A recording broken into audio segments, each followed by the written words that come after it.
గోరా వార్తాలోకంకి స్వాగతం. ఈనాటి ముఖ్యాంశాలు: ఓట్ ఆన్ అకౌంట్ బడ్జెట్లోని కీలక కేటాయింపులు, వైద్య శాఖలో ఉద్యోగాల పండుగ, ఘనంగా గోదావరి 50 ఏళ్ల పండుగ, విశాఖ ఎయిర్పోర్టుకు మరిన్ని విమానాలు, జార్ఖండ్ ముఖ్యమంత్రిగా చంపై సోరెన్ ప్రమాణం, కాలేయ ఆరోగ్యాన్ని కాపాడే లవంగాలు. ఈరోజు వార్తలను చూద్దాం. ఓట్ ఆన్ అకౌంట్ బడ్జెట్లో కీలక కేటాయింపులు. 2024-25 ఆర్థిక సంవత్సరానికి గాను కేంద్ర ఆర్థిక మంత్రి నిర్మలా సీతారామన్ ప్రవేశపెట్టిన బడ్జెట్లో సాగుకు 1.27 లక్షల కోట్లు కేటాయించారు. ఆర్థిక సంవత్సరం 2024-25కు గాను వ్యవసాయ మంత్రిత్వ శాఖకు కేంద్రం 1.27 లక్షల కోట్ల బడ్జెట్ను కేటాయించింది. పీఎం కిసాన్ పథకానికి దీనిలోనే 60,000 కోట్లు కేటాయించారు. వ్యవసాయ పరిశోధన విద్యకు 9,941 కోట్లు కేటాయించారు. మహిళా శిశు అభివృద్ధికి 26,000 కోట్లు.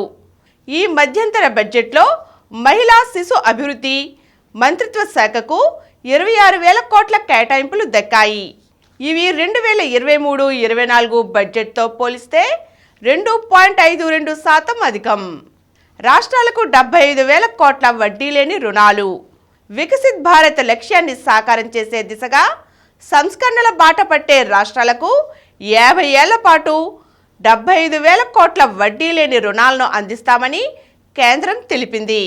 ఇక రక్షణ శాఖకు 6.21 లక్షల కోట్లు, విదేశాంగ శాఖకు 22,154 కోట్లు, రైల్వే శాఖకు 2.52 లక్షల కోట్లు, క్రీడలకు 3,442 కోట్లు, మధ్యతరగతి సొంతింటి వరం పేదలకు మరో 2 కోట్ల ఇళ్లు మంజూరు చేయబడ్డాయి.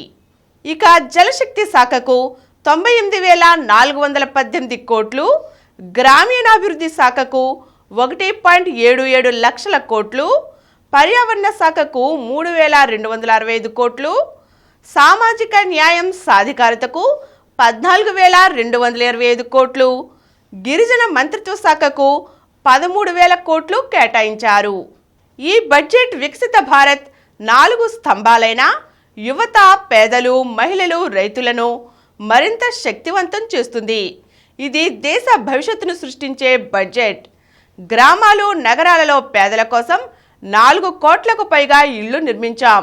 మరో 2 కోట్ల ఇళ్లు నిర్మించాలని లక్ష్యంగా పెట్టుకున్నాం. తొలుత 2 కోట్ల మంది మహిళలను లఖ్పతి దీదీలుగా తీర్చిదిద్దాలనేది మా లక్ష్యమని ప్రధానమంత్రి నరేంద్ర మోదీ బడ్జెట్ కేటాయింపులపై ప్రసంగించారు. విశాఖ ఎయిర్పోర్టుకు మరిన్ని విమానాలు. విశాఖ విమానాశ్రయానికి మరిన్ని దేశీయ, అంతర్జాతీయ విమాన సర్వీసులు రానున్నాయని air travellers association, tours and travels association of Andhra Pradesh ప్రతినిధులు కె కుమార్ రాజా, ఓ నరేష్ కుమార్, డిఎస్ వర్మ, కె విజయమోహన్లు తెలియజేశారు. గురువారం వారు మీడియాతో మాట్లాడారు. ఏప్రిల్ 9 నుంచి కౌలాలంపూర్కు బుధ, శని, ఆదివారాల్లోనూ విమానాలు నడుస్తాయని తెలిపారు. బ్యాంకాక్కు 2.45 గంటలు, కౌలాలంపూర్కు 4 గంటల ప్రయాణ సమయం పడుతుందన్నారు. ఆయా దేశాలకు వెళ్లడానికి వీసా అవసరం లేదన్నారు. మరో 3-4 నెలల్లో దుబాయ్కి కూడా విమాన సర్వీసు ప్రారంభమవుతుందన్నారు. ఎయిర్పోర్ట్ ఇన్ఛార్జి డైరెక్టర్ రాజారాం మాట్లాడుతూ, ఎయిర్పోర్ట్లో జరుగుతున్న రన్వే రీసర్ఫేసింగ్ పనులు మార్చి ఆఖరుతో పూర్తవుతాయన్నారు. వైద్య శాఖలో ఉద్యోగాల పండుగ. రాష్ట్ర వైద్య ఆరోగ్య శాఖలో ఉద్యోగాల జాతర కొనసాగుతోంది. కొద్ది రోజుల క్రితం డైరెక్టరేట్ ఆఫ్ మెడికల్ ఎడ్యుకేషన్ ఆసుపత్రులు, ప్రభుత్వ వైద్య కళాశాలల్లో 424 అసిస్టెంట్ ప్రొఫెసర్ పోస్టుల భర్తీకి ప్రభుత్వం నోటిఫికేషన్ ఇచ్చిన సంగతి తెలిసినదే. ఓవైపు ఈ పోస్టుల భర్తీ కొనసాగుతుండగానే మరోవైపు 253 వైద్య పోస్టుల భర్తీకి AP medical services recruitment board గురువారం నోటిఫికేషన్ జారీ చేసింది.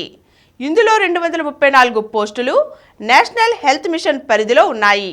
మరో 19 అసిస్టెంట్ ప్రొఫెసర్ పోస్టులను విశాఖ ఇన్స్టిట్యూట్ ఆఫ్ మెడికల్ సైన్సెస్లో భర్తీ చేయనున్నారు. కాంట్రాక్ట్ ప్రాతిపదికన ఈ పోస్టుల భర్తీ ఉంటుందన్నారు. 11 స్పెషాలిటీల్లో 19 అసిస్టెంట్ ప్రొఫెసర్ పోస్టుల భర్తీకి ఈ నెల 9న ఉదయం 10 గంటల నుండి మధ్యాహ్నం 2 గంటల వ్యవధి వరకు విమ్స్లో వాక్-ఇన్ రిక్రూట్మెంట్ నిర్వహించనున్నారు. అర్హులైన వైద్యులు నేరుగా హాజరు కావాలి. బ్రాడ్ స్పెషాలిటీలో నెలకు 92,000, సూపర్ స్పెషాలిటీల్లో నెలకు 1.60 లక్షల చొప్పున వేతనాలు ఇస్తారు. ఘనంగా గోదావరి 50 ఏళ్ల పండుగ. దక్షిణ మధ్య రైల్వే ఆధ్వర్యంలో విశాఖపట్నం మధ్య నడుస్తున్న గోదావరి ఎక్స్ప్రెస్ రైలు సిల్వర్ జూబ్లీ వేడుకలు గురువారం ఘనంగా నిర్వహింపబడ్డాయి. ఈ రైళ్లు విశాఖపట్నం, హైదరాబాద్లలో బయలుదేరే సమయంలోనూ విజయవాడ స్టేషన్కు చేరుకున్నప్పుడు ఉద్యోగులు కేక్ కట్ చేసి ఆనందం పంచుకున్నారు. మిఠాయిలు పంచిపెట్టారు. విశాఖపట్నంలో రైల్ ఫ్యాన్స్ ఆధ్వర్యంలో ఈ వేడుకలు జరిగాయి. హైదరాబాద్లో station master AK Singh, coaching depot in-charge Srinivas, Godavari express rail in-charge Arun Kumar పాల్గొన్నారు. విజయవాడలో DRM Narendra A Patil, senior DCM V Rambabu తదితరులు కేక్ కట్ చేశారు. జార్ఖండ్ ముఖ్యమంత్రిగా చంపై సోరెన్ ప్రమాణం. జార్ఖండ్లో ఉత్కంఠకు తెరపడింది. ముఖ్యమంత్రి హేమంత్ సోరెన్ రాజీనామా చేసి 24 గంటలు గడిచిపోయిన తర్వాత కొత్త ప్రభుత్వ ఏర్పాటుకు అడుగులు పడ్డాయి. ప్రభుత్వాన్ని ఏర్పాటు చేయాలని జేఎంఎం శాసనసభాపక్ష నేత చంపై సోరెన్ను జార్ఖండ్ గవర్నర్ సిపి రాధాకృష్ణన్ గురువారం రాత్రి ఆహ్వానించారు. ప్రమాణ స్వీకారం అనంతరం అసెంబ్లీలో 10 రోజుల్లోగా బల నిరూపణ చేసుకోవాలని ఆదేశించారు. జార్ఖండ్ కొత్త ముఖ్యమంత్రిగా చంపై సోరెన్ ఈరోజు ప్రమాణ స్వీకారం చేస్తున్నారు. రాష్ట్రంలో కొత్త ప్రభుత్వ ఏర్పాటుపై తొలుత సందిగ్ధత నెలకొంది. గవర్నర్ నుంచి పిలుపు రాకపోవడంతో జేఎంఎం, కాంగ్రెస్, ఆర్జేడీ కూటమి నేతలు ఆందోళనకు గురయ్యారు. అయితే ప్రభుత్వ ఏర్పాటుకు తాము సిద్ధంగా ఉన్నట్లుగా చంపై సోరెన్ మరోసారి స్పష్టం చేశారు. తమకు మెజార్టీ ఎమ్మెల్యేల మద్దతు ఉందని, ప్రభుత్వ ఏర్పాటుకు ఆహ్వానించాలని కోరారు. కాలేయ ఆరోగ్యాన్ని కాపాడే లవంగాలు. ఉదయాన్నే లవంగం తినడం వల్ల నోట్లో లాలాజలం పెరిగి జీర్ణశక్తి మెరుగవుతుంది. అలాగే లవంగాలు తలతిరుగుడు, కడుపులో మంటలను కూడా తగ్గిస్తాయి. లవంగాలు తినడం వల్ల వయసు పైబడే వేగం కూడా తగ్గుతుంది. లవంగాన్ని నమిలినప్పుడు వెలువడే సుగంధం, దానిలోని యాంటీ మైక్రోబియల్ గుణాలు నోటి ఆరోగ్యానికి దోహదపడతాయి. లవంగం నమలడం వల్ల కలిగే ఇతర ప్రయోజనాలు ఇవే. నోటి దుర్వాసన తొలగిపోతుంది. నోరు తాజాగా ఉంటుంది. దీనిలోని యాంటీ ఇన్ఫ్లమేటరీ, యాంటీ ఆక్సిడెంట్ గుణాలు సంపూర్ణ ఆరోగ్యానికి దోహదపడతాయి. జీర్ణశక్తిని పెంచడంతో పాటు వ్యాధి నిరోధక శక్తిని మెరుగుపరుస్తాయి. లవంగాలతో మలబద్ధకం తొలగడంతో పాటు వీనిలోని అనాలెస్టిక్ గుణాల వల్ల ఇది సహజ సిద్ధ నొప్పి నివారణగాను పనిచేస్తుంది. లవంగాల్లోని హెపటో ప్రొటెక్టివ్ ప్రభావాలు కాలేయ ఆరోగ్యాన్ని పెంచుతాయి. కాలేయంలో కొత్త కణాల ఉత్పత్తిని పెంచడంతో పాటు థైమాల్, యూజినాల్ మొదలైన చురుకైన కాంపౌండ్స్తో కాలేయంలోని విషాలను తొలగిస్తాయి. ఇప్పుడు కొన్ని సంక్షిప్త వార్తలను చూద్దాం. సచివాలయాల్లోనే రేషన్ షాపుల ఆథరైజేషన్ రెన్యూవల్. రాష్ట్రంలోని చౌక ధరల దుకాణదారులు ఈ నెల 28లోగా ధృవీకరణను పునరుద్ధరించుకోవాలని పౌర సరఫరాల శాఖ కమిషనర్ హెచ్ అరుణ్ కుమార్ తెలియజేశారు. 12.35 కోట్ల అక్రమ నగదు స్వాధీనం. ఎన్నికల నేపథ్యంలో పోలీసులు పలు ప్రాంతాలలో తనిఖీలు నిర్వహించగా రసీదులు లేకుండా అక్రమంగా తరలిస్తున్న 12.35 కోట్లను సీజ్ చేసి పలువురిని అదుపులోకి తీసుకున్నారు. దీనిలో నెల్లూరు జిల్లాలో 7.23 కోట్లు, తిరుపతి జిల్లాలో 5.12 కోట్లు పట్టివేశారు. అంబేద్కర్ వర్సిటీ అడ్మిషన్ గడువు పెంపు. Doctor BR Ambedkar open university degree, PG అడ్మిషన్ల గడువు ఈ నెల 16వ తేదీ వరకు పెంచినట్లుగా deputy director doctor M Ajanth Kumar తెలియజేశారు. యథావిధిగా ఏపీపీఎస్సీ పరీక్షలు. ఇటీవల ఏపీపీఎస్సీ ఇచ్చిన నోటిఫికేషన్లలో ఏ ఒక్క పరీక్షను వాయిదా వేయడం లేదని సర్వీస్ కమిషన్ కార్యదర్శి ప్రదీప్ కుమార్ ఒక ప్రకటనలో తెలిపారు. 31 మంది మున్సిపల్ కమిషనర్ల బదిలీ. పురపాలక పట్టణాభివృద్ధి శాఖలో పనిచేస్తున్న 31 మంది కమిషనర్ స్థాయి అధికారులను ప్రభుత్వం బదిలీ చేసింది. సాధారణ ఎన్నికల నేపథ్యంలో ఈ బదిలీలు చేపట్టినట్లుగా పేర్కొంది.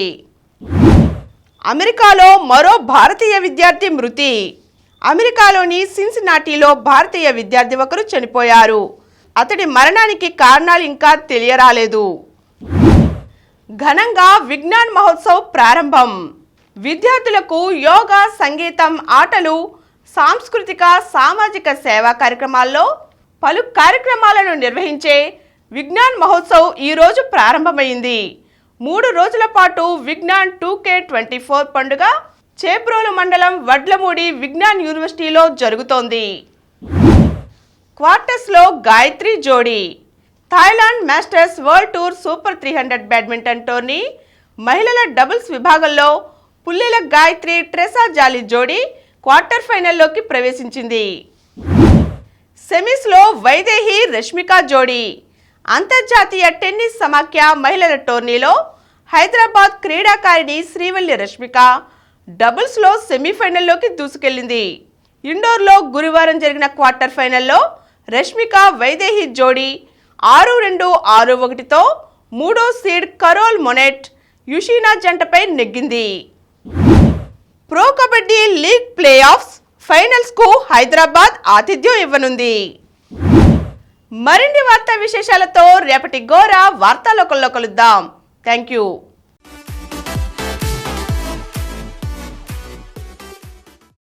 ప్రతిరోజు వార్తా విశేషాల కోసం అనతి కాలంలోనే 20 కోట్ల వ్యూస్ సాధించిన డాక్టర్ సమరం మల్టీ ఛానల్ నెట్వర్క్ సమర్పించు గోరా వార్తాలోకంకు సబ్స్క్రైబ్ చేయండి, లైక్ చేయండి, మీ ఫ్రెండ్స్కి షేర్ చేయండి. అలాగే ప్రక్కనున్న గంట సింబల్ని ప్రెస్ చేయడం మర్చిపోకండి.